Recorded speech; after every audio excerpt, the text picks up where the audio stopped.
The television screen is the retina of the mind's eye. Whatever appears on the television screen emerges as raw experience. Therefore, television is reality, and reality is less than television. Hawkins saw the logo for this movie, and he's like, hey, that's like the M that's burned into the bad guy's hand in Home Alone. And I was like, rad. Good correlation. That's awesome. I kind of secretly hope Christopher Columbus is like, oh yeah, no, it was inspired by the movie M from 1931. That's what really set it in stone for me. You never know. I feel like I remember, dude, you just brought back a memory, but I remember when I was really young, I saw that scene in Home Alone within a very close time frame of when I first watched Raiders of the Lost Ark. Oh yeah. Where he gets his hand burned, and I was like, oh, a little correlation. Yeah, a lot of hands burning. Men in Black, where they burned off his fingertips. A repeated motif. Terminator 2, where he burned his whole body and gave a thumbs up as he melted. Yeah. And then I saw Toy Story 3, where Woody got burned in an incinerator. Well, almost did. I can fully admit, by the way, I legitimately thought they were going to die. Like, I was like, This is actually what's going to happen. There's no way they're going to get out of this. I was like, what a dark way to end a Toy Story trilogy. But at the same time, like, if anybody could have pulled it off, it would have been like that era of Pixar could have made it work. And I was like, holy crap. Like, I feel horrified right now. I remember when I was watching that scene when they're all in the incinerator, and I was like, okay, they're gonna like collect the plastic and reform like another toy or something. Like they're gonna recycle. They're gonna implement some like green friendly recycling message or something. But no, they found a way out. Can you fashion a rudimentary lathe? Gosh, I can just imagine, the end scene is that the strawberry bear looking right at the screen being like, recycle, kids. Like, love your toys. If only they were made with organic materials. Okay, I have a movie I want to just talk about real quick that I watched 2 nights ago. It was really weird. I was listening to a podcast with Ethan Hawke, and he referenced this movie the day after I watched it. He's not in this movie, but anyways, it was just one of those weird things. This is the movie called The Last Picture Show. It's 1971, Peter Bogdanovich. And it's, if not the first, like one of the first Jeff Bridges films.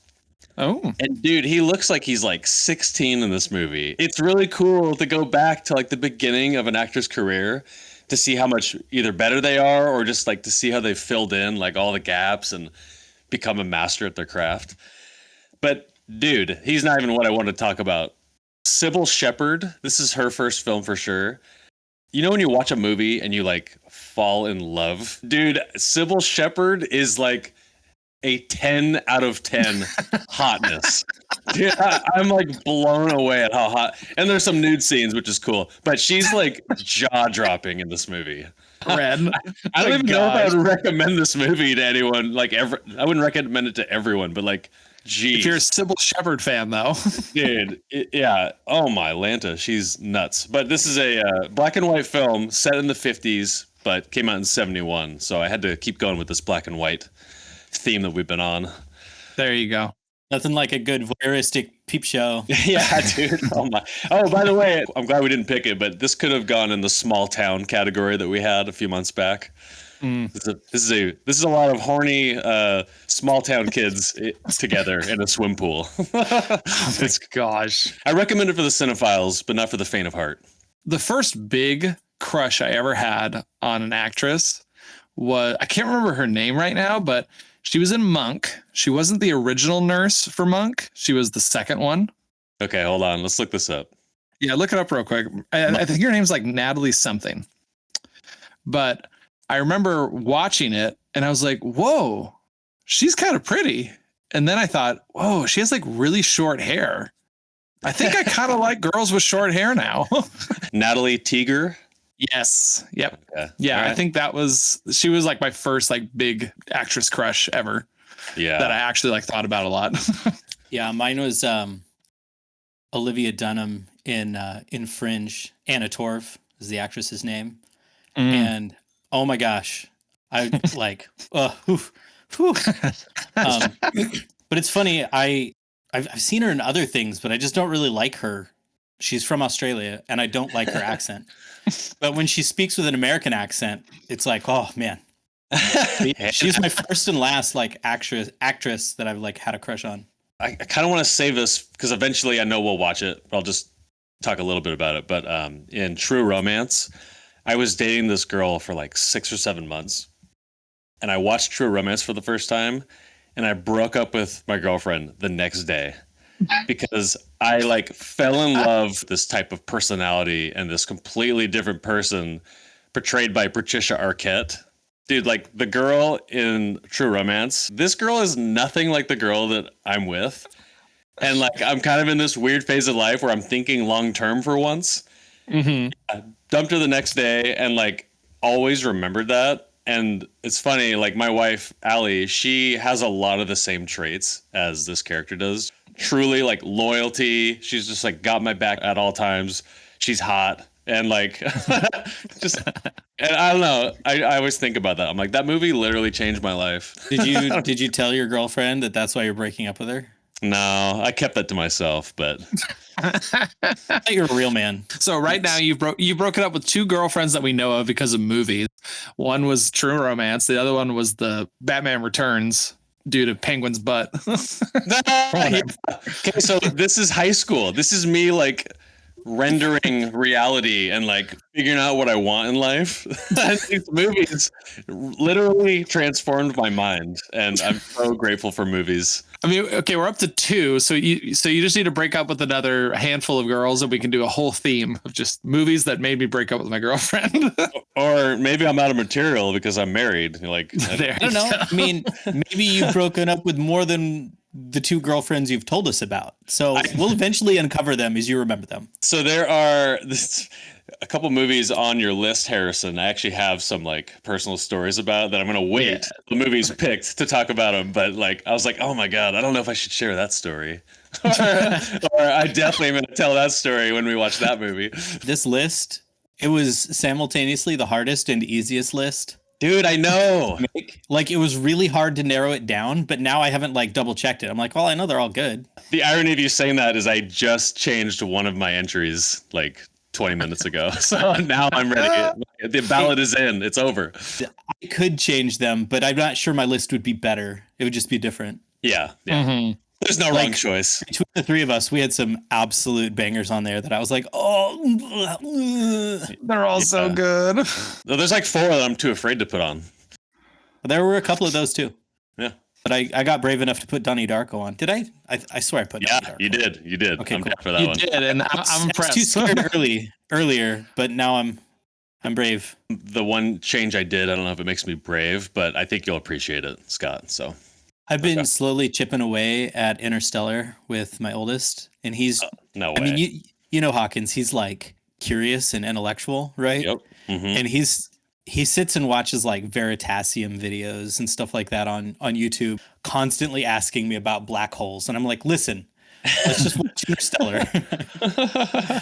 So Dodger hates it because it's so boring, but Hawkins is like, wait, why are the plants dying? You know, stuff like that. And it's like, I'm like pausing it every 5 minutes or so and explaining, okay, this is what's going on. This is what's going on. And he's like, oh, okay. So he's like way into this movie. And I'm surprised. I haven't watched Interstellar since I saw it in theaters originally.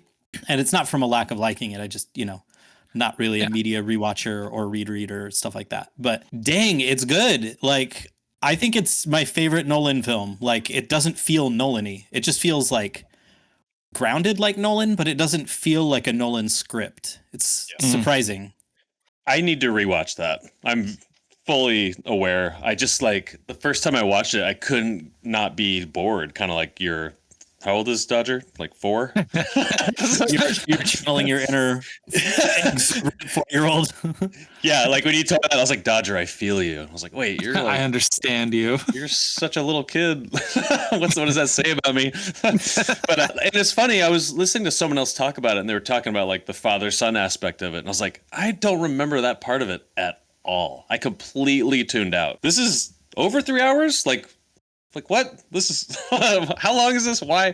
So I'm ready to rewatch that, and I'm looking forward to it because over time, like I've seen Dallas Buyers Club, True Detective. I've seen these Matthew McConaughey performances, and now I want to go back to that one because that's I think his most not iconic, maybe definitely one of his better performances. I would say it's definitely my favorite of his, just how honest it feels. He's so true to his character, and he's just like a grounded like farmer who's really smart, and he just acts that way. I mean, I don't know. I've just been absolutely impressed with the whole movie so far. It's just even there were like parts that I thought were really cheesy. I just didn't really like jive with because I wasn't sure what I was watching. You know, it was like it's a space movie by Nolan. That's about all I knew about it, right? And there's a lot you miss on a first viewing of any movie, let alone a Nolan one. And so all these subtle details about the world building of, the planets dying and how people act and what NASA is and why they are what they are and stuff like that. That was just kind of like,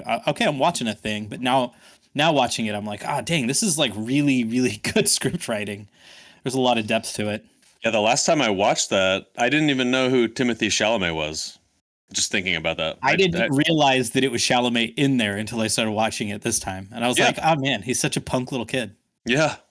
By the way, since we're talking about McConaughey, the new episode of Hot Ones, the Matthew McConaughey episode, I was crying. It's so funny. And his answers are just so interesting. And they talk about all these movies he was in while he's like trying not to like cry from his reaction to there's this one hot sauce that I've actually tried. It's called Da Bomb, and it tastes like stomach acid from a skunk. Like it's the grossest thing. It's not even hot. It's disgusting, and it burns your face. And he takes a bite of it. He's just like, "Come on." It's What so is funny. this? It's so funny. His reaction made me laugh. I've watched probably like 20 episodes of it, and every single one of them have been bangers. I need to jump back and watching those because they're funny, especially Matthew McConaughey. Like he's such an interesting guy. He's one of those dudes. It's like this guy has 7,000 stories, and they're all bangers. Number 1A, 1B episodes of all time is McConaughey and the Paul Rudd episode. If you need to start anywhere, please start with those two. They're so good. Well, cool. Yeah, I'm ready to jump in. All right, let's do it. All right, run the tape.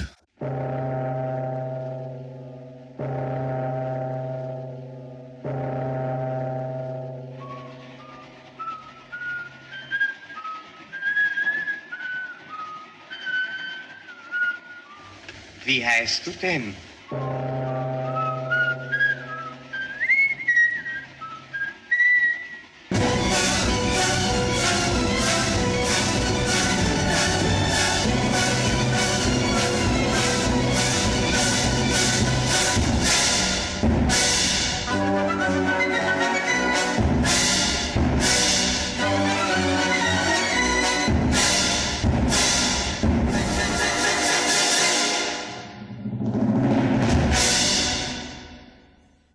Oh wait, guys, hold on. We need to get our fedoras on, and we need to be smoking a cigarette right now, or else this isn't even an authentic podcast.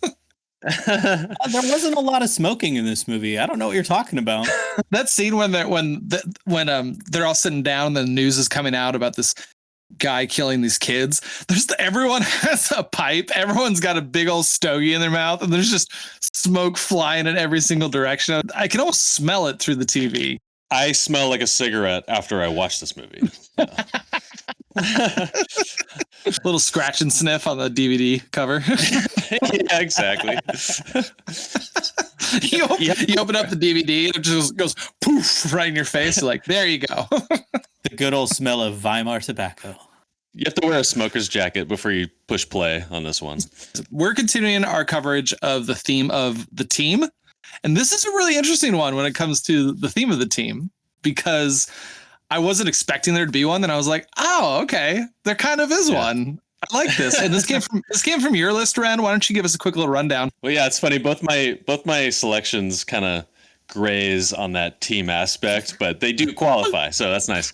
Yeah, I knew nothing about this film. I think just over time, I've just become familiar with it because it's always on like top 1,000 films you need to see before you die, or top 250 most influential films, lists like that. It's funny, like I always assumed the M stood for murder, but I think in my mind it's only because there's an Alfred Hitchcock film called Dial M for Murder.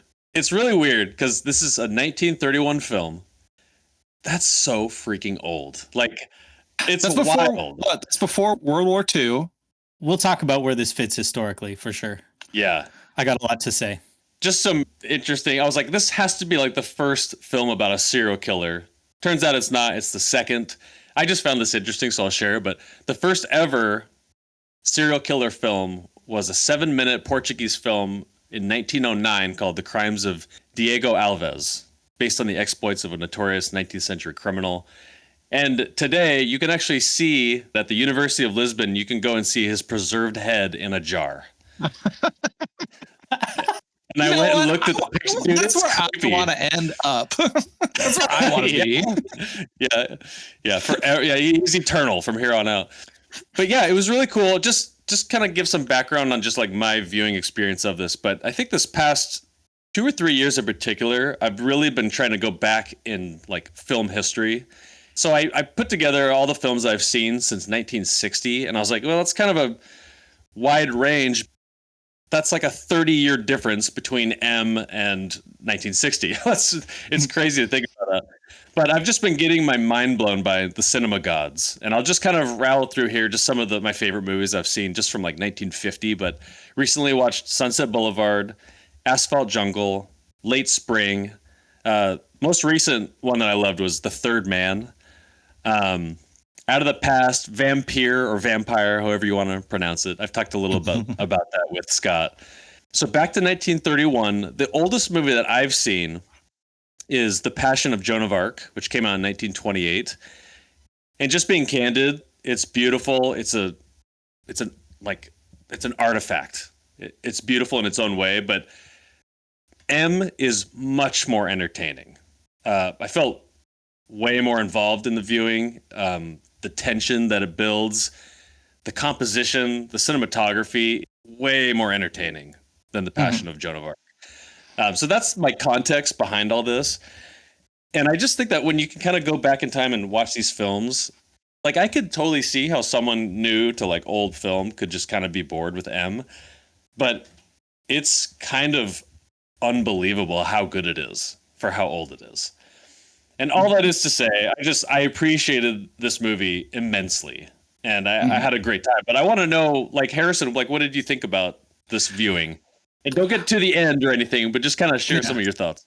No, honestly, this movie kind of took me by surprise. I didn't go into this movie, with a negative view on it or anything like that. I was pretty neutral on it, but kind of like you said, I've seen this movie mentioned so many times on movies you have to see before you die. And honestly, after viewing it, I was like, I agree with that. I don't think this is a movie I'm going to be itching to watch ever again. But after I watched it, I was like, I'm so glad I watched this movie because I think it presents some interesting questions. And I think this feels like one of those movies where you kind of look back and go, oh, wait a minute. That was the first time a camera ever pushed its way through a window. This is the first time that the cinematography did this sort of back and forth with characters looking at each other. If this felt like a Keystone movie that was like, hey, based off of this movie, you can see other movies that have been influenced by M in terms of like the cinematography or how the story is told. And just overall, the movie was very, very different. I remember I hit about the halfway mark and I had the thought of like, wait a minute, I don't know the characters' names because there's not really a main character in this movie. Yeah. It's more like there's groups of people that you follow and you kind of get the different perspective from different groups of people instead of there actually being main characters. And that really it really threw me off for a minute. I actually paused the movie and just kind of thought for a minute. I was like, okay, hold on. There's the underground guys, there's the serial killers, the cops, there's the politicians, there's the people in the streets, things like that. And I can't remember the last movie I've ever watched that felt like this or had a setup like this in terms of its characters and in terms of how the movie flowed. But yeah, I had a lot of emotions watching this movie too. There's some really heavy stuff that happens in this film. And I always love when a movie makes me feel things. And we'll get to it at the end, but this movie also did something interesting. I haven't seen a movie in a long time where the movie ended and I actually had a question in mind. I feel like the movie presented a question to me that I have to answer. And we'll talk about that when we get to the end. But overall, I had a great time watching this. Yeah, dude, I 100% agree with both what you guys are saying. I think, man, surprised is probably the wrong word that it was so well made.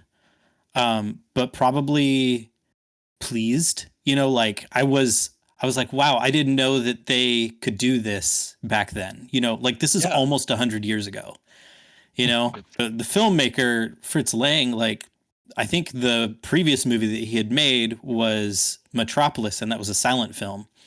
And when we watch that, when we watch that, we're gonna like have to figure out how we think about, special effects and how almost insanely forward thinking he was for special effects in that movie. But I feel like this movie didn't really have special effects. It was just super grounded. And he really pushed a lot of the cinematography side of things and shot composition. And like, I went and rewatched the scene where he pushed the camera through the window like 5 times, and I still don't know how he did it. I didn't go and watch anything about how he did it, but I was like, I see something moving off to the side really quick, but I don't know how he did it because like, where's all the window bars and stuff like that? Like it was crazy just how there were just some things that were just beyond me that he could do. I also, and we'll get to it as we get closer to the end and, the themes of this movie and stuff. But, I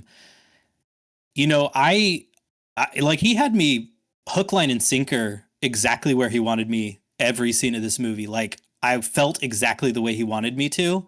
And I felt like an idiot at the end. Like, I just felt like ashamed for wanting all of the different things throughout the movie. And I think that was probably the most powerful thing that I went away with. And then we're also going to talk about where this fits in the historical context of Germany. Like, we just finished watching 1918, right? That's the name of the movie, 1918? 1917. Yeah, 1917. we just finished watching 1917. Yeah. I'm just, it's like, I just watched a movie where the title of the movie is literally the year of World War I. But this is like smack dab right in the middle between the end of World War I and the beginning of World War II. And it shows and captures the political and social climate that led to World War II after World War I. And it's like, nothing about this movie is clean. It's just honest and messy. And it made me really uncomfortable, but it's also really good. No, that's good. Now, man, I want to ask you guys, do you guys, I don't know if whiplash is the right word, but watching Armageddon, then Power Rangers, and then this movie, in comparison to the cinematography and how the camera acts, I was like, whoa, like what? This is so much more calm, so much more just more intentional. It wasn't distracting at all, like it is in Armageddon, where it's just like whipping around all into every corner of the room. It's just crazy. It's almost like more tension because of it. Like, you're waiting to see something happen. Yeah, you know what? That's true. And I wonder if that might just be because, due to how we see movies nowadays, how modern movies are made nowadays, is we're not usually so stuck on one scene for that long. And that's why, especially like Alfred Hitchcock movies and older movies around that time, it stays on a scene long enough that you're expecting something to happen, but it doesn't come, just because maybe that's just how it was filmed. But yeah, no, I agree. The tension is a lot higher in this movie because of that. Everything felt surgical, like procedural. Like, dude, I want to know how Fritz Lang operates. Like, if he storyboarded everything. I want to know, like, the behind the scenes of how he, like, like nothing comes to mind. Like I can't think of one part of the movie that like didn't really work. If you know what I mean. Yeah. Well, okay, here's an interesting thought. So I feel like, kind of like you said, this felt surgical. It felt very on purpose. Every scene was written down and probably filmed exactly how he wanted to do it. I'm really curious, at what point in history did movies start improvising more, and when that became a more of like a normal thing that occurs in films? Because honestly, like I feel like, I don't know, like gun to my head, if someone was like, oh yeah, out of these 100 movies that were filmed back in the 20s, 30s, and 40s, how many of them had any improvised scenes in them? I'd be like, probably none of them. Like, I feel like every movie was very precise and very laid out before the film was started. I wonder if there was like a cultural shift or something.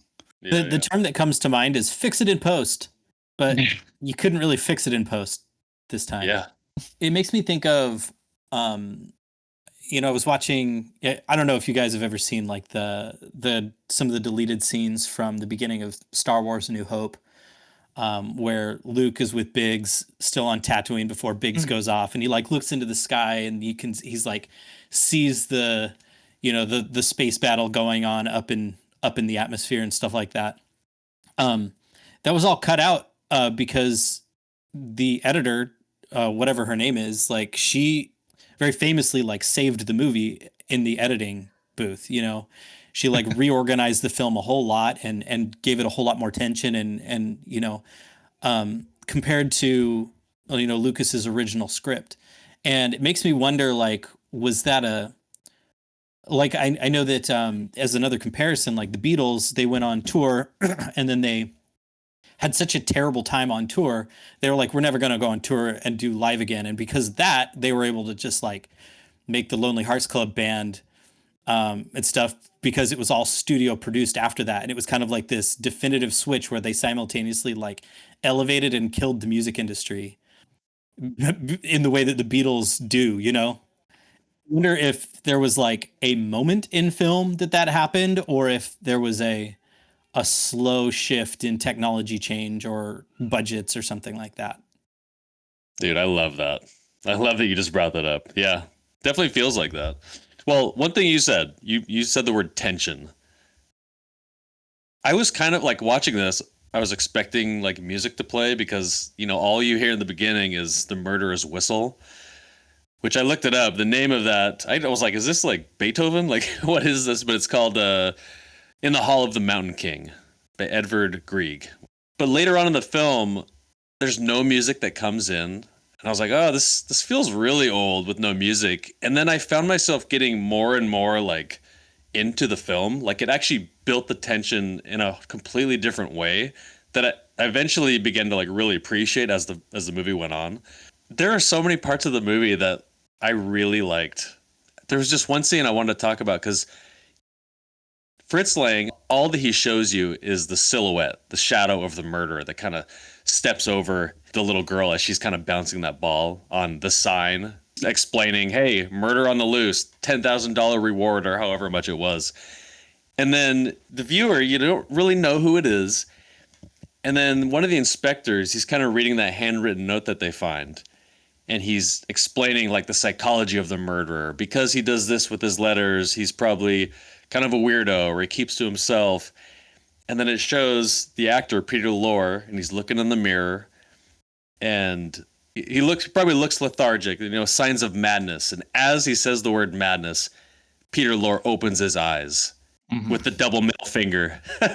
And and like right away, you just like, I don't know, it's just like that aha moment, like when it all just kind of comes together, and like that is the magic of filmmaking. Like I love, like you told us without saying it that this is the murderer, and now we know who to look out for. And I don't know, I love stuff like that. And it might not seem like that impressive, but think of 1931. Like I don't know, I loved it. I thought that was excellent. I want to watch contemporary film around this to see who is experimenting in what ways, because this is obviously an influential film because of the legacy that it left. But what about all the other experiments that didn't leave a legacy? They tried other weird things that didn't catch on. You know, I think of Citizen Kane a lot because there were a lot of different kinds of shots that were established in that film, but that movie has a lot of shots that are just too weird. You know, like the camera swinging around, looking for like 180-degree spins and stuff like that just didn't catch on. But then there were other ones that did. And it's like, oh, yeah, everything in this movie was batshit crazy at the time.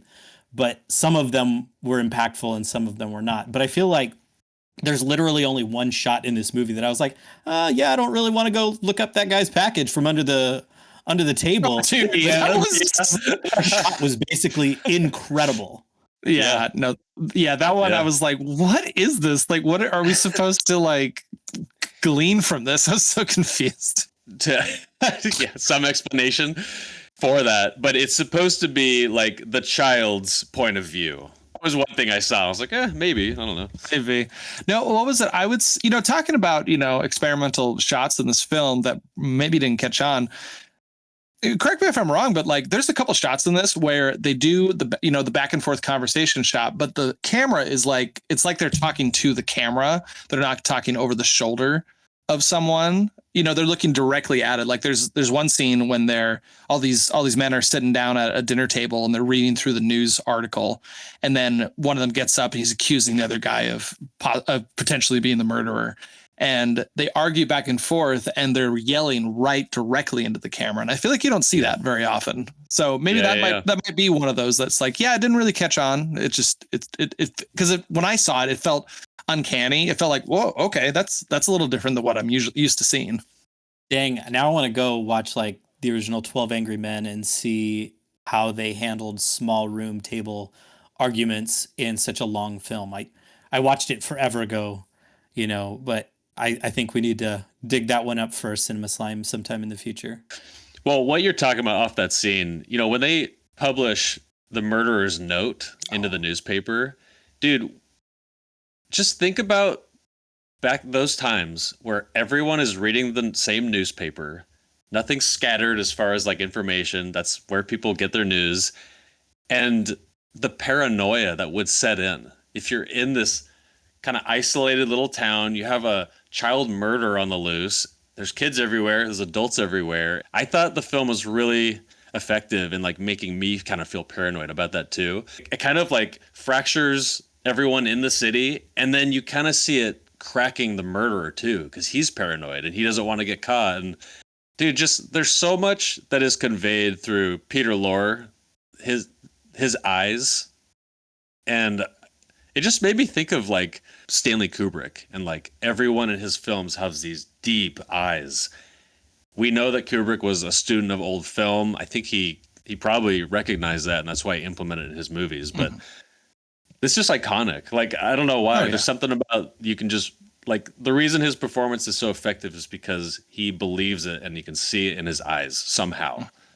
Going back to the newspaper you're talking about, another shot that seems to occur in this film a lot is when they, I found it funny, like when they had something written on a paper, they just filmed the paper and they're like, all right, everybody read it, like it's right there. And I just found it funny because I feel like that's something that kind of transitioned out. And they were like, okay, we're just going to have the characters like tell you what the paper said, or we're going to put up like a cool like graph or like a cool like, subtitle that'll just summarize what was in the paper. So every time one of those shots came up and it was just like a piece of paper just staring at it, I was like, this is just kind of funny. I feel like this is like just a relic of like old movies or back in time when they used to do it like that. Just so much context is infused into the movie when they just show how all of the police, all the detective work, everything that goes behind the scenes, they're talking about the fatigue that the police officers feel trying to find this murderer. And you really, it's just really cool. It's just like, how different is this today? Like, it's all like data driven and like tapping into phones, and like they don't have any of that back then. It's like true detective work. It's really cool. Well, honestly, I feel like this is one of the first movies I've ever seen where it's like, oh, I actually feel like the cops are like really putting forth a lot of effort to figure this out. Because they did take that time to be like, no, like we're like going out there. I'm having, all these crazy shifts for all the policemen in the city. I don't know. It was interesting to do that. And then I like the back and forth that was occurring during that scene and around that time. It's like jumping between the police officers and what they're doing. Then it's jumping to the politicians or the people sitting in the big chairs talking about how to solve this problem. And then you got the underground, the gangs trying to figure out what to do. And I don't know. I found it really funny that the gangs like get together, and I was almost half expecting for there to be this like, oh, like they actually are like, they find this guy deplorable. He's killing kids. He's a serial killer killing children. And that's their motivation. But the first thing it brought was like, yeah, this is totally messing up our operation because the cops are so paranoid and they're working so hard that it's messing up our flow of work. And then I was like waiting for a moment to be like, oh no, they want to catch this guy because he's a terrible person. And it kind of comes out probably in the ending scene, but throughout the film, it's like, oh no, like they just want this guy dead because it's messing up their flow and how they operate. I just found that interesting. There's a part where I felt like Fritz Lang is like dancing circles around the viewer. Okay, so there's a round table scene, and this guy is kind of looking at like pocket watches. He's inspecting them, and then right next to him, there's that guy like practicing like his magician work and doing his cards. And they kind of like are communicating to each other, like looking at each other. Then this other guy walks in, he picks a card, and there's just so much going on. The beautiful cigarette smoke, like it just looks so good in the light. And then just the acting was impressive. And then the inspector is explaining the importance of catching the murderer, and he waves his hand to the side. And then it transitions and cuts to the police waving his hand. And and then we're in a different room, and you're hearing the police side of it. And then it channels back and forth. I was like, dude, this is masterful. Like, this is so impressive. No, honestly, there was a transition in between kind of the gangs and like the politicians in the big room that I didn't clock that the transition occurred at one point. And I was like, wait, hold on. Who are we talking about? And I was like, and then I had the moment of like, that's kind of funny that I mixed it up between the politicians and the gang. That's the connection that I missed. But it was just funny to me. But yeah, no, I agree. The dancing circles around us for that whole scene. The flex, for sure. Yeah, big flex there for sure. Hey, everybody, just popping in real quick. If you could hit that like and subscribe button, that would really help us out a lot. But either way, let's get back to the show. The fact that this movie had no music, I think actually, like, further than that, it didn't really have sound effects. You know, like it had like dialogue, and it had immediate dialogue related sound effects. But the number of times I was just watching just like pure silent cars driving around, people walking on a street or something, and then it would be like, Newman, what are you doing? Yeah. And I think if I had not started at the beginning of the movie, if I'd just come into the middle of this movie, it would have been really jarring. But for some reason, like, it was just fine. Like, and it also made it really easy to watch quietly because I could just kind of turn it down because it wasn't in English. I didn't need to get the subtlety. I just read the subtitles, and I wasn't going to miss like some aberrant little quiet sound effect or something like that. So, I don't know. It was surprising to me how much was able to be conveyed without the audio. And I've never really watched a silent-ish film before, which is why it was on my list last time, was silent films. I really wanted to dive into it after watching this film.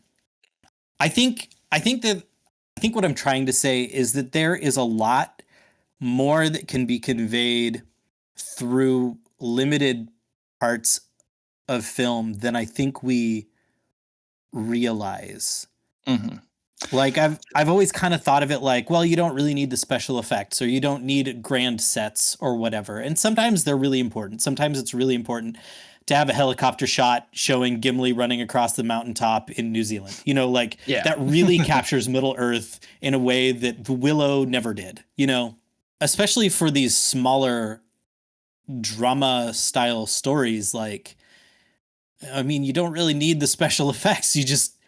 It's great. Like, you don't even need sound effects, apparently. I think part of the reason that this movie works without those sound effects, without the music all the time, is because I think the opening scenes are so powerful that it kind of sets the tone for the rest of the film. So yeah, the opening scene is, all those kids are singing that really dreadful song about kids being killed. And I was like, that's creepy as hell. But just the scene of the mother, like she's washing her clothes, the clock goes off, I love the fact that she actually seems excited to see her daughter, by the way. I don't know what it was. She had a vibe about her. She's like, oh my gosh, like school's out. My daughter's coming home. And she's like prepping the table and getting ready for her. And then you get a couple shots of the clock moving and you kind of see the passage of time and her daughter isn't showing up. And then I think the gut punch that really establishes what this film is about, and it establishes that we can do this film without music and a bunch of sound effects, is when she's yelling out her name and then it shows like the empty chair, it shows the empty room, it shows the empty staircase, you know, just each of those shots just really hits you in the gut and you really feel that emptiness and that loneliness that's happening right now, that her fear of why her daughter isn't home yet. She has that feeling of, you know, the fear and like of her daughter being missing. And then there's these giant posters saying, hey, there's a murderer out there killing kids. Here's all this money for it. And you know, that's weighing on her mind. And it's just, like that's a rip your heart, throw it on the ground scene for me. I was watching this with my 7-year-old. We were just laying on the bed and I knew he couldn't read what was going on fast enough, you know, to follow along. And so he's like, well, what's happening? What's happening? What'd they say? What'd they say? And it got to that scene where she's Elsie, Elsie, Elsie, and it's all the empty rooms and stuff. And I was like, I don't want to watch this with my 7-year-old. And it would surprise me because like it's not like this movie is visually what's the word I'm trying to say? Like visually, it's not violent. Or something. There's no scenes of violence in this. I was actually kind of waiting for a scene of either him kidnapping the girl or killing her or them killing him or something like that. I was waiting for a scene of violence in a sense, and it never came. And this movie isn't graphic in that way. It has that aura, that vibe, the feeling of just ick because of what it's talking about. Like you could do this as a stage play and you wouldn't need to show anything because the script and the tension and all that kind of stuff the content is really the content of the themes and the script is really solid, and you don't have to rely on the visuals to convey it. It's just the everyman and the cops and the underground, like the three groups. Scott, this would be a great stage play. This would be a great stage play. The big M on the back would be like the climb, you know, the intermission scene. And I agree with you, but I also don't think that it would be as good. Like it would have to be different. Like there's so much that Lang put in this film that's specifically cinema, like showing those different cuts. The thing that film brought to storytelling was editing. And there's editing done, like Ren was talking about it, you know, the guy, the voiceover talking about what this serial killer would probably be like. And then Lord pulling down his cheeks and his eyes getting really big and stuff like that, showing those signs of madness, and the mom calling for Elsie and it's showing the empty rooms at the same time, just after showing all the kids coming out from school and stuff like those sorts of things can't be done in another medium. You can't show that in a novel. You can't show that in a, you know, stage play or something like that. You just have to do it in a different way, and it would be impactful in a different way. This movie, to me, it's like the poster child for like the example you could show of like what you don't show is as, or maybe even more important than what you do show. Because I think I was reading something from Fritz Lang. I can't remember. I've been reading so much lately, but the fact that they don't show you any of the violence, the viewer will think of the most violent thing in their own head. We don't need to show them. Like they'll fill it in. Their brains will fill in the gaps. And just the power of cinema. I freaking I loved reading that. It was so cool because it's true.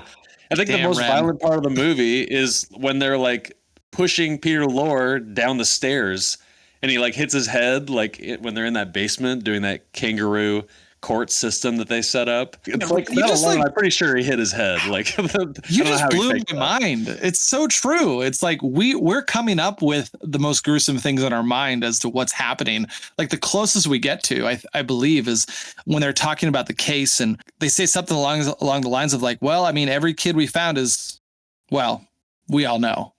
Like that's what they say in the film, and then they move on from it. They don't describe it in any way. And exactly. Yeah. Yeah. I was going to bring up the same thing. It's like, you know, no one else does what he did, stuff like that. And you're like, yeah, what he did. Yeah. Well, it's also kind of the same trick that like Spielberg uses in Jaws. Like you don't see the shark for quite a bit, like till the very end of the movie, basically. Not the end, but he uses like he doesn't show you the shark right away, and it totally makes that movie incredible. I've always thought of that as don't show the monster. I always find the movies that don't show the monster to be more. I'm more interested in them because of that, of exactly what you said, Ren. Like they didn't show Jaws, and like I just really value Jaws and how tense that movie was. You know, Shyamalan did it in The Village. Like you didn't Oh see, yeah. it was always in the shadows, always blurry. And then, you know, so there's all these really good examples of don't show the monster. In Alien, they did it pretty solid until the end, stuff like that. But I'd never applied it to, I mean, this is like a real life monster, a quote unquote monster. And then it makes you question like who's the monster? Is it the kangaroo court? Is it the cops? Is it the parents Yeah. that are calling for his death? Is it the serial killer? Is it like it's just all messy? Who's the monster? And it's all implication. It's crazy and works so well. An extra thing on that, we actually get to see who the murderer is, but we don't see his acts. That's what's hidden throughout the film because we know who he is a bit, like pretty early on, if I'm remembering correctly. Like in the first like 30% of the film, we do actually see the serial killer, but we never see what he actually has done. It's all just conjecture and what we've been told he's done. I like this. So I was watching, and I didn't notice this the first time, but it shows, you know, after you know who the murderer is, there's a few different scenes where little kids are like hanging out like in front of like window displays for stores. And it's like just a display. It's fun. And kids come and look at it like, oh, I want that toy and this. And then it shows Peter Lorre and he's standing right next to one of those window displays. I'm like, that is sinister, terrifying. Dude. And then let alone like buying them balloons. And just, I'm like, wow, that's so crazy. And then Peter Lorre, he steps away from the window and he goes into like this stare into his madness and he starts to kind of like wringing his fingers together a little bit. And it's so good. Dude, It's so impressive. That scene, that was easily the most uncomfortable scene in this whole film to me. Was when he sees that little girl looking in the window and he starts getting that compulsion, that urge to kill or something. It was just like, dude, I can't even like handle this. This is so scary, fearful, creepy, like just so many negative feelings watching him go through that. And just huge props to that actor because he made me feel terrible and that was his job. Yeah, he pulled it off. Just on a slight lighter note though, I thought it was funny. They go up to one of the windows display and there's just this giant arrow just like pointing at a toy. I was like, what kind of a display is that? It's just like right here. In Strong Bad cartoons, there was always this like best value, like big arrows and stuff like that. And it was always just like an over the top, like buy the marshmallow thing or whatever. And I saw that giant arrow and all I could hear was best value, best value. Well, I was looking at the like hypnotize spinning circle thing. Yes. I was like, symbolic. that's I was like penguin. Yeah, totally. I found this to be fascinating, but a lot of the cast members were real criminals, like people that were from this part of town where they filmed the movie in Germany.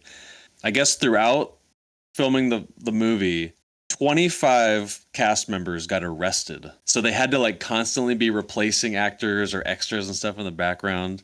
Someone else mentioned this on like Reddit or something, but this movie being in 1931, they were just saying it's pretty safe to say that some actors in this film could have either been like killed or, you know, arrested or taken by the government with the whole Adolf Hitler Nazi regime. And like when you look at some of the faces in this movie, like they don't look like actors. They look straight out of the past. Like I found myself like part of like getting like lost in this movie was just like how believable everyone was. Because I don't think a lot of them were really acting, maybe wearing different clothes, but like it was so believable. I don't know what else I have to add. I just found that amazing. So World War I ended in 1918, but it officially legally ended in 1920, January of 1920 for Germany. And then there was the Treaty of Versailles that happened. Well, that was 6 months earlier in June of 1919. And that's 6 months later in January is when the treaty took effect. At the exact same time that Germany was going through this, like they were like quarantined and shut in due to what they did during World War One. The Great Depression hit that rippled throughout the whole world, but it hit Germany the hardest because they didn't have any economic legs to like pull themselves out of it. So that the Great Depression hit in 1929. Fritz Lang's Metropolis was released. So this movie was filmed. It was filmed like right in the middle of a Great Depression, worldwide Great Depression. And so Lang, who wrote this script with his wife, was really just trying to capture the Germany that he grew up in. It's not like he was trying to capture a specific thing. He was just, this is the world that I live in, you know? And it's surprisingly, I don't know, like I had this thought, like Germany is almost like kind of this untouchable era where very the US and Germany are very antagonistic to each other throughout this whole era, right? Between World War I and World War II, for obvious reasons. And so this movie almost feels like, I don't know, voyeuristic is a little hard of a term. I'm trying to convey like seeing behind the curtain at like a real culture, right? That existed that I didn't have access to before, because this was made in Germany for Germans. It's not a Hollywood movie made in Germany to portray Germany. Like this is a German film in like World War era's Germany, right in the middle of like the Weimar Republic absolutely crashing, which was their attempt at democracy that ended with the rise of Hitler. Can I add something real quick too? Yeah. This is a German film, so when you hear them speak, like I don't know about you, but it felt different. It's because I think a lot of us Americans are used to like Nazi German and like the way they talk. It's very militaristic and very loud and in your face, but these people are just German. And I don't know, the language is a lot more beautiful when they're not like saying it in a harsh tone. That just kind of spoke to me. I just had to add that. I was like, that's really interesting. So like there's a couple lenses that I just want to mention really quick. This Great Depression that they're in the middle of was like early 1930 was about 3 million people unemployed. In 1931 or so, it was like 6 million people were unemployed. It was like 50% unemployment. And so all of the, you know, the mothers and the people, the blind beggars and stuff, the fact that there are so many beggars and stuff on the street, like it's part of the plot, and they're like main characters and stuff, that group of beggars and stuff. But that's pretty dark. Just think about like let's just go onto the Portland streets and show all the homeless people, and like that's the people, you know, like that's uncomfortable. But this is just basically everyone was living in this. Bankruptcies and wage cuts, the ruined middle class. Yeah, Lang later said that the film reflected the Germany that I knew, quote unquote. The political divide was huge right now. In 1928, the Nazi Party had like a 2% vote. In 1930, it was like 18%, and it jumped up to 107 seats in 1 year. Like people were absolutely screaming for like a strong man to come in and fix everybody's problems. The center party absolutely crumbled. The social parties, the communist parties, they were growing, but not as fast as the Nazis because of how eloquent Adolf Hitler was. And so there's this huge divide between the everyman and the underworld kind of mixed together, and the police. Like this movie, I think it's like, I agree with you, Harrison, but also find it ironic that like we're looking at the police going like, hey, they're working pretty hard, but this movie is a satire of the police. Like, what was the military when everyone was working together? You know, what was the police like when people cared about the police? When they weren't shown in a big room smoking and smoking and smoking and smoking and doing nothing, you know, even though they're actually doing something, you know? Yeah. So there's like the KDP street brawls and stuff like that. And so really this movie satirizes a lot of that inefficiency between the state and the everyman, and the everyman just kind of hates the state, and the state has a strong arm over the everyman. I also find it really interesting that, especially as it gets closer to the end and you learn more about Peter Lorre's character Beckman or Beckert, yeah. He's really pathetic. And he is just kind of like another person caught in this horrible political, social, economic environment. I think that's what was the most powerful thing for me was after watching this, doing a deep dive and going, what did I see and why do I feel this way? And why do I not feel like there's a right or wrong answer to all of this? This movie really captures the era and the messiness of the era through specific characters and heinous acts. But I think that all of those heinous acts that like Beckert is doing and the underground is doing and the parents are doing and the police are doing, it's like everyone's just trying to like cling on to some semblance of normalcy in society as the whole world was unraveling into chaos, which we see, you know, like almost 7 years later or something is the start of World War II. So at the very end, the final scene is like these mothers crying and they're dressed up in really traditional feeling like Jewish garb. And that just like punched me. I was like what you said, Ren, I was like, those are Jewish Germans right there. They look Jewish. They're wearing Jewish garb. They're conveying that feeling through their costumes, right? Like that wailing and rending your garments kind of thing, biblical rending your garments in that their costumes right there. And I went, oh, this sucks in hindsight. So was that final scene supposed to feel very public service announcement? Because that's kind of the vibe I got for that last scene. It's probably supposed to hit me a lot harder, but when I watched it, I was like, wow, that seemed like at the end, like, hey, everybody, this is the lesson. Keep an eye on your kids. I felt like the more powerful scene, I mean, it was powerful for me because of of the culture that I was watching that was going to be destroyed in just a few years. But I thought the more powerful scene was actually the one just before it of the actual state court adjourning and then it not showing anything and just cutting. And I was like, well, there was so much conveyed in that. I don't know. What was the real court? Was it the everyman or was it the satirized state? I don't know.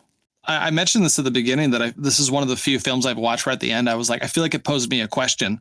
And I think because they don't show you kind of the end result of him actually going to court, it kind of made you go like, okay, hold on. So we don't know what the result was of that, but what was the right? It was basically like, you know, it's like, okay, should they have just done this sort of kangaroo court that they did beforehand and just kill the guy?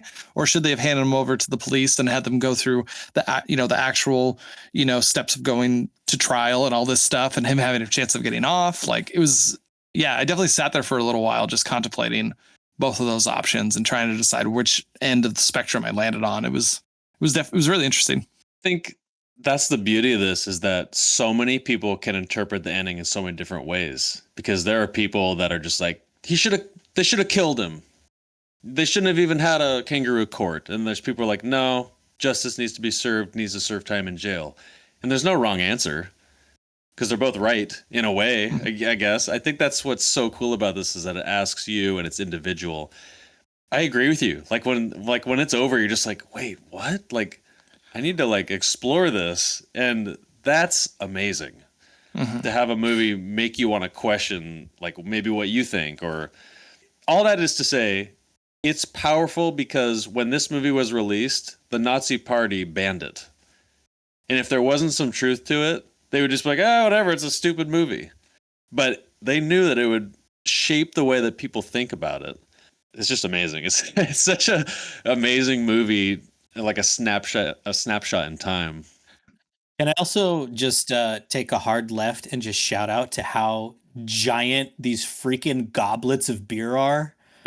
Yeah, one of those cups was so big. It's a good segue. Actually, the most 1931 things about this movie, I have a few. Do you mind if I go into one of them? Because you said one of them. So there was some really cool cigar smoking apparatuses used throughout the film, cigar holders, stuff like that. Dude, that one, it was at the very beginning. This guy's got this giant pipe and there's just a naked chick just like laying across it. I was just like, whoa, like that's pretty intense. I just loved that it was like a pipe that you just shove your stogie into. It wasn't like anything fancier than that. It's like, just stick the thing in there, light it and suck it, man. Yeah. No real use to it. And then there was one part where this guy walks up. It looks like a telephone hanging on the wall, and he picks it up, and it's just a lighter for your cigar. I was like, that's cool. I've never seen one of It's those. like propane just Yeah. piped into the wall so he could just like light his cigar because that's Instant lighter. it's so That's just important. the way it was. The guy picks up the phone to ask like the teller what time it is. It's pretty cool. I saw some like hand pistols like hanging on the wall as like a decoration. I was like, you don't see that often. And then the other thing I wrote down was just chain smoking indoors. Just so 1931. They didn't have a budget for special effects in this, but I'm pretty sure half the budget just went to cigars. Yeah, exactly. That whole scene towards the, I don't know, when it's going back and forth and the police are thinking about what are we gonna do, and all the underground are thinking of what they're gonna do. I was like, I can't breathe. I'm like, I feel like crawl on the ground to get out of the house. So much smoke. So did you guys see any like correlating? I don't know, like this movie's kind of prophetic. Like what did you guys have any thoughts about like oh, that's still going on today or anything like that? There's a whole lot that we know more about how actually psychotic serial killers work versus just like our perception of how a serial killer will work. And I was interested in, I didn't manage to do this research, but I was interested to think about how many people, or sorry, I was trying to read what was on the book right there in the movie, but it was in German. And I was like, why can't I read that? I was interested in doing research into how accurate Lang and Peter Lorre's depiction of this serial killer was. I felt like some of it, you know, as he was moving around was kind of like, I don't know, a good approximation that captured the salacious nature of a serial killer story. But then during the trial scene at the end, I was like, this is deep. This is getting it, you know? So it kind of went back and forth. You know, I said this at the beginning, like this movie had me hook, line, and sinker throughout the whole thing. Like when Beckert gets trapped inside the office building and everyone starts going up floor by floor and he's cornered, I was like, man, they're gonna nab this effer, and I'm so like, he's so effed right now. Like, yeah. And I was just like, absolutely, yes, yes, yes. And I just kept thinking this thing that my dad, who's this redneck from, you know, like the backwoods of Alabama, he's like, people in the woods in the South like these serial killers or child rapists and stuff, they would just disappear and no one would bat an eye. It was just like, whoops, that person's not around anymore. I wonder what happened there. And it just, everyone was like so happy to see that person gone that no one did anything about it, really, you know? And take that for what it's worth, right? I found myself thinking of that line that my dad had said before, just going like, yeah, this guy deserves whatever he's going to get. And then during the trial scene, it was just such a whiplash back the other way where I was like, yeah, rule of law exists for a reason. I like rooted for everybody. I wanted everyone to get justice and I wanted everyone to have mercy. You know, like he's a human and it was compulsion and he was pleading insanity inadvertently. And like, do you want that blood on your hands? And do I want that blood on my, if I were in that room, would I tear him up? This feels like a witch hunt, you know, like so many things where it was just like back and forth. And I had so many conflicting feelings where I wanted everyone to get what they wanted because everyone had a really good motivation to get what they wanted, including Beckert. And that was a really weird thing to feel after watching this 100-year-old movie of a comedy of errors in a lot of ways and a thriller, a crime thriller that actually gripped me. Like it was a really weird, hard shift. Like Harrison, you mentioned when we watched About Time that there are movies that have this hard shift in tone somewhere in the middle. I feel like this could go on that list of like, I felt one way and then I felt another way. And then I was like absolutely confused and ashamed about what I was feeling by the end. No, I think part of the reason, so for me anyways, because I had the same thing, a lot of jumping back and forth, trying to figure out how I feel about it and what I wanted. And for me, what kind of made it work was his like defense attorney that he like bumps into and he's like, who are you? And he's like, I'm your defense attorney. I'm here to help you. When I saw that. I was like, okay, well, this guy definitely doesn't want to do this job, and I don't know how this is going to go. And then he starts speaking and pleading his case, and I was like, damn, this guy brought up some points that are worthy of thinking about and contemplating. It wasn't just a sham job of like, well, to make this legal or to make it feel like a trial, I guess I'll be your defense attorney. I felt like he actually put forth effort to defend him. And I think that just added to that confusion, to that unsurety of what the actual, the quote unquote, the right way to go about this is. So Ren, to answer your question about are there parallels to today and stuff, I think the biggest overall political thing that's going on right now is a huge rise in populism, both on the right and the left. And like every candidate is like hugely popular by their proponents, by their constituents, I mean, right? And it's because everything is feeling out of control. It's very fourth turning, like everything's coming to a head, and we need these strong people to kind of like wrestle it all back to some level of normalcy.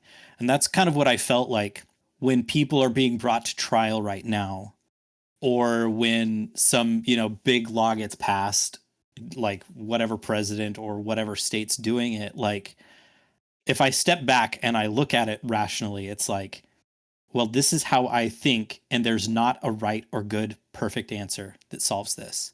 It's just everything is going to piss somebody off, and it's going to be wrong for some group, and it's going to be right for some group.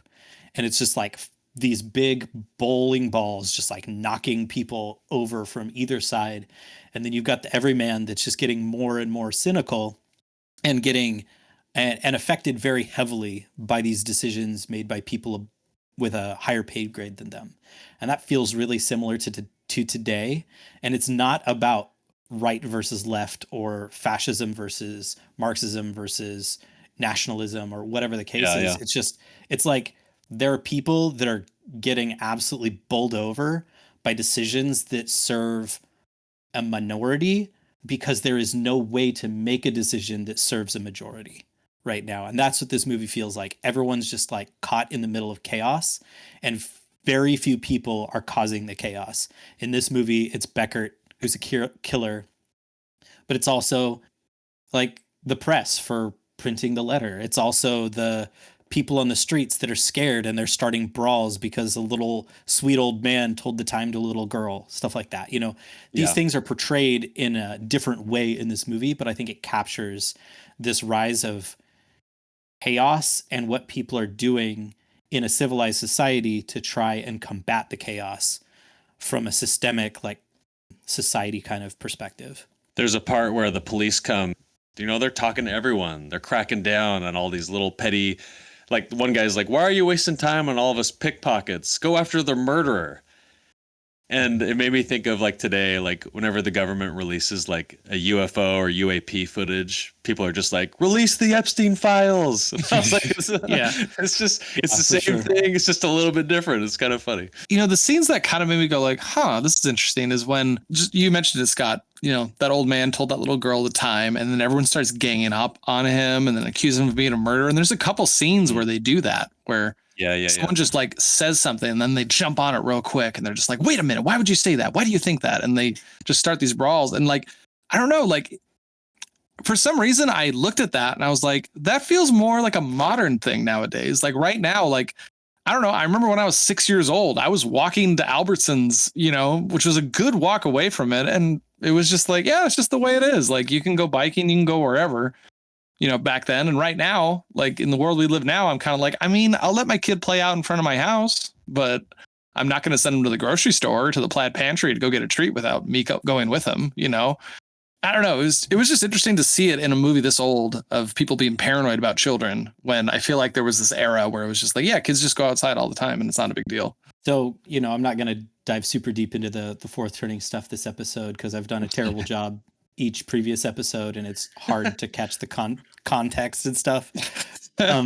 We're in the same point right now of the fourth turning cycle as when this movie came out. Like this movie was the previous exact same time as today.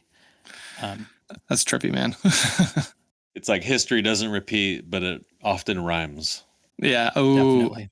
Okay, was that an original quote, Ren? Because that was pretty badass. I'm not gonna lie. Just made it up right now. No, I'm just kidding. I heard that was actually Jesus and Albert Einstein. Oh, that was it. You heard it here first. There you go. All right. Yeah, I just got a couple random little notes before we jump into our slimy scenes. I like that back in the day, a lady of the evening, all she had to do was bump into you to be like, hey, are you interested? I thought that scene was kind of funny. She just like runs into this guy and he's like, no, I'm good. And she's like, okay, fine. Working the streets is hard. We talked a lot about like good camera moments in this film and a lot of really interesting, different techniques they did. But there was one really, really bad transition. There's a scene where they're in like a sandwich shop or something. And then the camera like points up to the ceiling and then it really roughly cuts into another shop or something like that. I just thought that was funny. I was like, like it's been like on point the whole time until that moment. A guy cooking the German sausages and then he like takes a bite out of his own sausage and then I love seeing like the handwritten chalk, like menu and everything they have and the prices for everything. It just those little things that we don't have nowadays that I kind of wish we did. Handwritten menus. And German sausages to be sold in street corners here. Where do we get those? I need the best worst. I like the moment when there's a moment where the detective he like figures out what brand of cigarettes that the killer uses. I think they were called artisan cigarettes or something like that. And the camera like jumped forward, zooming in on his face every time he said it. He was like, artisan, zoom, and it was him. It was just a cool way for the camera to tell us like, it's clicking in his head. He's understanding it the more he says it. I just got to give mad props to whoever came up with the idea of tagging the killer on the back of his coat that he's not going to take off. I know. Like even when he found out that it was there, he saw it in the mirror. It was like he was too panicked and it's too culturally normal to wear an overcoat. So he just like ran, and like it was like the Scarlet Letter, but for a murderer. It was crazy how effective a giant M on his shoulder was. Like that is such an iconic thing that I just 100 years too late to come up with. Yeah, no, that's literally the next thing I was going to say. The watching that guy write the M on his hand, I was like, that is so iconic and cool. Like, it's so cool. Wait, real quick, let's talk about this too. Why that's so awesome. And this might be really obvious, but like everyone dresses the same. You slap that M onto someone's coat. No, he's not going to take his coat off. It's too cold. Then he would stick out even more. Yeah. Just to piggyback onto exactly what you guys are saying. This was interesting. Okay, so I thought this was an error, but I think it was actually a planned thing. So there's a scene where they stick the M on his shoulder, and then all the beggars in the city are following him to keep their eye on him. And there's a scene where there's that one beggar who has a wooden leg. He's walking towards him, and then he steps behind one of those pillars that has the poster on it. And then another guy keeps walking, and the guy in the peg leg stays behind. And I was watching and I was like, wait a minute, but it was the peg leg guy who was following him. So who's this guy? Then as I kept watching, I was like, oh my gosh, they're changing who is following him so that he doesn't get suspicious. I thought that was really a really cool detail that didn't really even need to be in the movie, but it still was. I was like, this is like a 1930s version of having closed circuit cameras all over a city. It's like real human surveillance state. It like blew my mind. Okay, so like they get like a signal from the building that they broke in, and then it shows how they like go into their files, and then they correlate what floor that they're on. Like in my head, I was like, there's no way that they would be able to know that back then, but they actually did know how to do that. It's just these little systems that we don't use today, or they're just more sophisticated. But yeah, just a snapshot of like the inner workings of detective work and the police. Just, it's so fascinating. I love that stuff. No, honestly, me and Nicole have been watching a lot of CSI lately, so we've been kind of in like murder mystery TV show mode. And the scene where they're going through the fingerprints that they have, and it's just a giant fingerprint up on a screen, and they're just comparing it one by one with each other. I was like, holy hell, like that is nuts. Like, in the show we're watching, and maybe how it is nowadays, you just push a button and you're like, oh, look, they match, it was really like just down to earth, grungy work to figure out who this guy was. Close out. Okay. I'll go first. I'm really pleased with this movie because sometimes you don't know with older black and white films, especially what you see 1931 and you're just kind of like, oh, hopefully it's not boring, or I don't know, maybe it sucks, or maybe it's outdated, or maybe I don't know, whatever. But this movie is pretty incredible. I mean, every shot basically in the movie you could like just use as an example of like cinematography, composition, depth, lighting. Like, I don't know. I was kind of entranced with it almost the whole film. The storytelling's great. Peter Lorre's performance.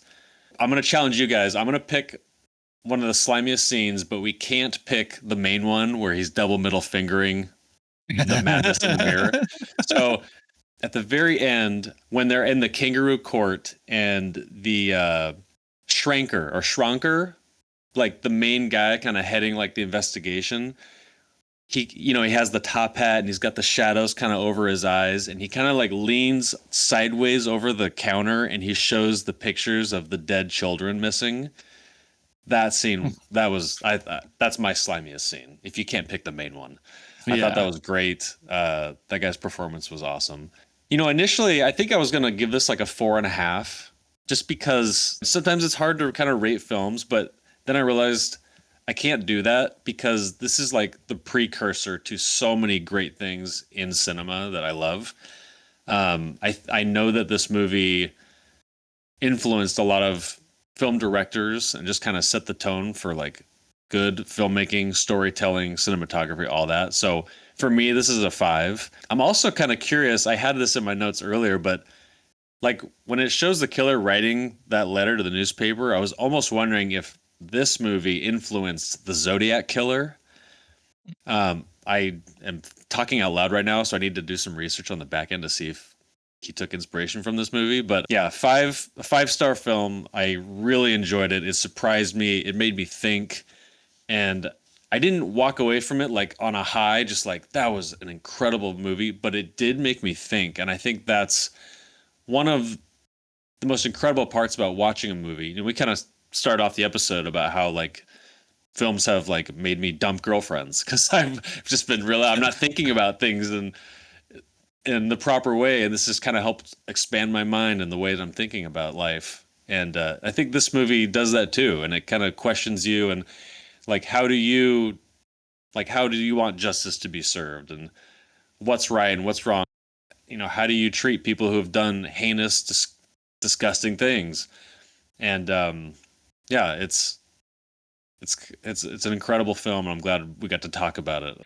Yeah, I would say slimy scene for me, I think it's got to be the opening scene for me, of when she finally is like, I need to call out for my daughter and I need to find her, and her calling out into the streets, and then the shot of the empty table, the empty room, the empty staircase, that like really, really gutted me pretty badly.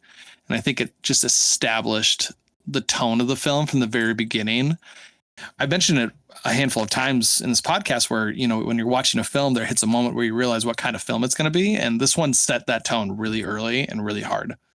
And so that's the one that's going to stick with in my brain for a while. In terms of rating this, yeah, I kind of like you, Ryan. I started out a little lower, but this is definitely a movie you just chew on. And especially talking with you guys on this episode really just elevated it. I think I'm going to give it a 4.5 and feel pretty good about that. I don't think that is going to diminish the impact that this movie had on me, or, try and deter other people from watching it. But it definitely deserves a very high rating, just because of the big impact that it does have. You just took my slimy scene, so I'm going to go with my second pick, which is Peter Lorre's testimony during the court scene, where he's just so self-effacing and self-hating and honest about his compulsion without. It was like the first time in his life he's been able to do that, and it just comes spilling out, and his performance through that was so gut-wrenching. It's a good pick. Yeah. But then the transition right over to the defense lawyer making the case that what Beckert just did was basically creating an insanity plea without even meaning to create an insanity plea. And that was so powerful for me, because that was the moment that I felt guilty, and I was like, man, I wanted this effort to just get messed up. Don't mess with my kids, you know. Mhm. But then I was like, well, I wouldn't want to be the one that puts a gun to his head and assassinates him. So maybe I'm getting caught up in something that I shouldn't. It's bigger than me. It's out of my out of my pay grade, and I'm not in the position to need to make that decision, and I don't want to be in the position that that's my responsibility. And when I was honest about that, this movie dramatically shifted from enjoying to like I need everyone to watch this movie kind of state.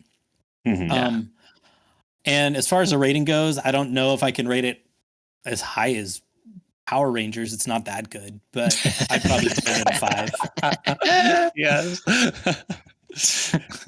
I know. Dude, honestly, the ratings are so funny. Like when I They sort are. my IMDb list, and I'm like, I gave Power Rangers like a 4, and it's right, and it's like right next to all these other great films, but you're like, they're just so different, like it's awesome. Yeah. Eras, demographic that it's trying to appeal to. You have to put it all into context. Absolutely. Pretty much. That's awesome. Oh boy, what a great episode, guys! It was really fun talking about it. All right, Yeah. let's transition. We have a lottery to do, and I've been itching, and I freaking want to pick out some movies to watch. All right. So the theme we ended up picking in our last episode is we're doing a Cinema Slime revisit. So what that means is the pool of movies that we're going to be pulling from are movies previously appeared on lists that we've done in the past, but we haven't watched them yet. So this is a nice way for us to kind of get back to those films and see if we can dig, back through. So we're going to have probably end up having a nice little mixture. We might have some time travel in there. We might have some small town stuff, things like that. I think this is going to be really cool. Here, Scott, why don't you start us out? Yeah, so the 5 that I picked for my Cinema Slime 5 revive is number 1, A Quiet Place. This is hands down one of my best thriller / horror films of recent time. Like I feel like it managed to revive a lot of the elements of a good horror flick for a modern kind of audience, and the fact that it's really family focused, gut punches. So I'm excited about that. The next one I've got is District 9 because I just want to watch it again. And it started out as a Halo movie that didn't become a Halo movie. It became its own thing. I really liked the visuals and how gross and grounded it was when I watched it years ago. The next is The Hunt for the Wilder People. This one's just so quirky and so Kiwi. And I just want to share it with you guys and laugh about it if you haven't seen it before. Then I've got Donnie Darko, which I saw once when it was fairly new as a teenager. And I remember being like one of the earlier movies that not like my early childhood, like, Halloween or Predator or whatever, kind of like my dad was watching movies that I probably shouldn't have as a kid. This was one of the first movies that I watched as a teenager that I chose to watch knowing that it was going to be messy and icky. And it's been really impactful for my life since then. And then the last one goes back to one of those movies I shouldn't have watched as a kid, is American Werewolf in London. Specifically, there are 2 scenes. One at the very beginning where the werewolf first shows up, and then one in about halfway through the movie, which is like a practical effects transition into a werewolf. It's incredible. It's like the poster boy for like practical effects. Yeah, it's so good. Right up there with The Thing. Anyway, it's messy. It's corny British. It's great. I love it. And it gave me scary feelings as a kid. And those scenes still give me spooky feelings. So if you haven't seen it before, I want to know what your grown ass adult first take on it is. So any of these movies I'd be super happy with. Every time I hear that movie, I want to listen to Creedence Clearwater Revival. Heck yes. Dude, honestly, like I'm looking at your list and I'm like, I think Donnie Darko is the only one that I'm like scared of, but all the other ones I'm like hyped for. Yeah. Okay, so my Cinema Slime 5 revive. Number 1 is Cinema Paradiso. I watched it a long time ago. I want to rewatch it. It's just a beautiful story. That's really all that I remember. And it centers around a movie theater. And it's foreign. So yeah, those are 3 things going for it. 2, Heat. I just want to watch a badass movie with you guys. 3, Nope. It's just one of those movies that you walk away from and you're just like, There's no movie like that. I have so many questions. I want to watch it again right away. And I know you guys haven't seen it, so it'll be good. 4 is Enemy Mine. It's about this guy who gets stranded on an alien planet. Main character is played by Dennis Quaid. And Ooh. it's like hilarious. It's like one of the funniest movies. I just remember like cracking up at it, and it's surprisingly like sweet. And number 5, this was the most recent edit I made to my list, and my reasoning is that if it doesn't get picked on this show, I'll never watch it. Scott, you can probably guess what it is, but it's Tenet. So looking forward to it. Yeah, that's a bold pick there, Ren. Bold I pick. know, very bold. Yeah. I think that if this one gets picked, you will love and hate it. It's simultaneously. I've said this so many times. It is the worst and the best of Nolan in one movie. If Interstellar is basically like the best and the best of Nolan in one movie, then this is the worst and best on both extremes, and it kind of balances out somewhere in the middle. I hate it and love it. It's so unique. Okay, going through mine. The first one I put on is Big Fish. This is a movie that I think it's one of the earliest movies that I watched, and I went, whoa, I'm feeling a lot of things right now. Like, this is interesting, like kind of like a life-altering type of a film. And it's just fun. It's a fun movie. Next one is Eternal Sunshine of the Spotless Mind. This is a really cool one. I feel like a lot of people who are really into films watch this film. It's very popular to watch because it's got this like, nonlinear storytelling. It's got Jim Carrey in a non-comedic role. Like, there's a lot of really cool things about this movie. Hey, Winslet. This is definitely one of the movies that's been on my list for like 10 years and I've never watched. Oh, Yeah. it's gonna be good. I've never seen it. And this, you also went full circle because we were talking about movie crushes. Kate Winslet is on that for me. I saw Titanic in the movie theater. Say no more.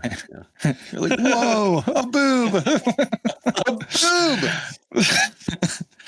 My third one is Spaceballs, because I've been wanting to watch Spaceballs for like a long time, like 3 straight months, and I'm just like, I just haven't got around to it. And I'm like, I'll watch with you guys and just laugh our heads off. Next one is Wind River. This was from my small town list, and this is just about it's a murder mystery type of a story, and it's got some really, really big name actors and actresses in it, and I just heard a lot of good things about it. And then the last one, I wanted to get a time travel one in there because I want to redeem myself from the crappy time travel movies I picked. So I went with 12 Monkeys, which has got Bruce Willis in it. And honestly, you can't go wrong with Bruce Willis. Like, it's impossible. So I do think it's interesting that all 3 of us have one time travel movie on it. all right. Well, here, let's get our first 3 and then we'll figure out the 4th. Okay, we're gonna do Scott's first. You ready? Here we go. Hey, wait, can you turn your camera on? We need to verify no cheating. Oh, to verify? Yeah, sure. Let me, Just I'm pretty checking. sure his camera is on. It's just a little jank. Oh no, Little, I yeah, gotta change it froze. to. Okay, you see it? Scott's list. I see it. Okay, you ready?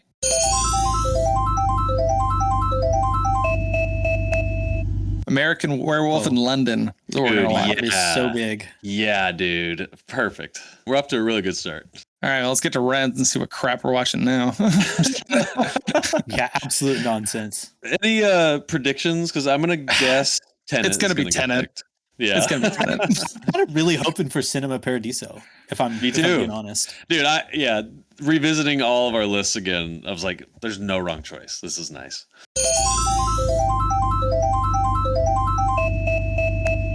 Cinema Paradiso. Oh, Our next one. oh. Yes. Okay, my list. Ready?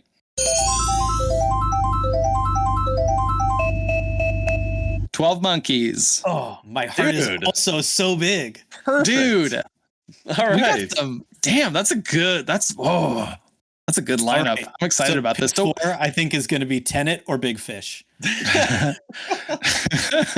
So we're doing the votes. Yeah, so we get the votes. So you get 2 votes. One has to be from a movie from your list, one from the other list. So Okay. let me. Okay, I'm gonna put 1 vote in for Nope, and my second vote, Donnie Darko. All right, Scott, what's your 2 votes? Hold on. I want to change it. I want to change my second vote to Eternal Sunshine of the Spotless Mind. So I'm also going to do a vote for Eternal Sunshine. I'm going to go for Heat is my other one. Nice. I'm gonna go A Quiet Place and Tenet. This could be, I mean, anyone's game right here. Every one of these movies is so good. I know, know. man. Okay. I suppose I'm ready. All right, here we go.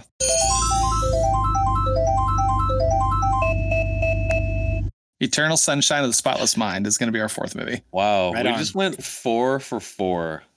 Banger, banger, banger, banger. Okay, so Ren, you haven't seen this movie either? No. Okay. This might be Cinema Slime history where I'm the only person who's seen the movie. Cool. That's so weird. It's usually not me, so that's gonna be funny. There's a reason I haven't seen this, and it was just like all the emo kids loved this movie when I was in high school. So now that there's some time like between that era of my life, I'm really excited to watch that. Hey, I hate that we have to wait 3 weeks. So just as a quick roundup, so we're doing American Werewolf in London, Cinema Paradiso, then 12 Monkeys, and then Eternal Sunshine of the Spotless Mind. We got it set. The slate is set. I had a really good time talking about M with you guys. That was really cool. Just just one more thing I just remembered. The scene that's on right now. I remember watching it and I was like, damn, they just left that dude Yeah. in the room. They just ditched him completely. I thought that was really funny. Yeah. Don't fall Anyways. behind. Don't fall behind when you're in the mob. Pretty much. All right, guys, I'm gonna hop off. I got a hockey game to go watch. All right, you guys. All right, Have an peace awesome and rest of the loves, day. Yeah, peace and love. Adios. That's a wrap on another episode of Cinema Slime. We hope you enjoyed it. This episode was a production by your hosts, Harrison Jensen, Ren Jensen, and Scott Shepard. Harrison handles the mixing, editing, and production, and Ren, that's me, takes care of the art and design. Want to join the conversation? Let's connect. Find us on Discord for film discussions, movie recommendations, and everything cinema. Be sure to subscribe and leave a comment, and you can also connect with us on social media and show your support on Buy Me a Coffee, and we'll give you a shout out if you'd like. All links can be found in the episode notes.